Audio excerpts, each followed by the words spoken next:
دوسرا علم ان کا کامل ہو. اور علم سے کیا مراد ہے؟ ہر جگہ قرآن میں علم سے دین کا علم مراد نہیں ہوتا, خوب سمجھ لیں. بعض دفعہ مادی علم کو بھی قرآن نے علم کہا ہے, اس کی بھی قرآن میں مثالیں ملتی ہیں. تو علم کے لحاظ سے تو دنیا کا علم ہو یا دین کا علم ہو, دونوں ضروری ہیں, دونوں فائدے مند ہیں. جیسے میں نے بتایا کہ کوئی بھی علم اگر کم ہوگا دنیا میں آپ کے پاس, آپ کی قوم میں وہ علم نہیں ہوگا تو آپ اس میں پستی کھاؤ گے, نیچے کی طرف جاؤ گے. تو اسلام کو دنیا میں غالب کرنے کے لیے صرف دین کا علم کافی نہیں ہے. دنیا کے اصولوں پہ چلتی ہے. دنیا میں دنیا کی دیکھو, عیسیٰ علیہ السلام قرب قیامت میں نازل ہوں گے, اللہ کرے غامدی صاحب اس وقت تک زندہ رہیں تاکہ اپنی آنکھوں سے دیکھ لیں.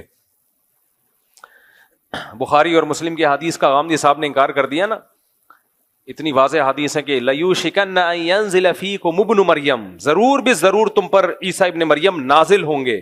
تو جناب غامدی صاحب اگر یہ مطلب حدیث, یہی حدیث تو ہے بخاری مسلم کی, اور بھی حدیث کی کتابوں میں آئی ہے. اگر نبی پر کسی نے یہ ان حدیثوں میں جھوٹ باندھا ہے معاذ اللہ, تو اس کا مطلب یہ امت بہت بڑی کذاب تھی, کیونکہ اس حدیث کو ایک راوی نے بیان نہیں کیا, متعدد راوی ہیں, وہ سارے جھوٹے تھے معاذ اللہ. پھر تو امت پہ اعتماد ختم. پھر تو کیا بھروسہ یہ کتاب جو ہمیں قرآن ملی ہے امت نے اس میں تحریف نہ کر دی ہو. آپ کہہ سکتے ہیں قرآن کی حفاظت کا تو اللہ نے وعدہ کیا ہے, اس کا جواب یہ کہ یہ بھی تو اسی قرآن میں لکھا ہوا ہے جو ہمیں اس امت نے دیا ہے. عقلی طور پر امکان ہے خود ہی لکھ کے ہمیں دے دیا ہو, لیکن ہم کہتے ہیں یہ نہیں ہو سکتا, کیونکہ تواتر کے ساتھ جب کوئی چیز چلی آ رہی ہوتی ہے اس میں غلطی کا امکان نہیں ہوتا. تو حضرت عیسیٰ علیہ الصلوۃ والسلام جب نازل ہوں گے نا قرب قیامت میں, اچھا جب نازل ہوں گے تو اس وقت ہی نازل ہوں گے. کائنڈلی ابھی آپ کوئی ایسا کام نہ کریں. لوگ کیا امام مہدی کے انتظار میں آذربائیجان ہو کے آیا ہوں نا, وہاں ایک انقلاب آیا تھا رشیا, سوویت یونین کے انقلاب سے پہلے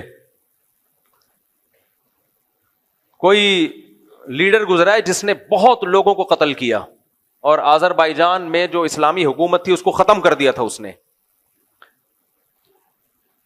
یعنی اہل سنت کی حکومت تھی, سنیوں کی. تو ختم کیا کس دلیل پہ؟ کہ میں امام مہدی ہوں. حدیثوں میں جس مہدی کا تذکرہ ہے وہ میں ہوں, اور ایسی کی تیسی کر دی پوری اسٹیٹ کی, ریاست کی.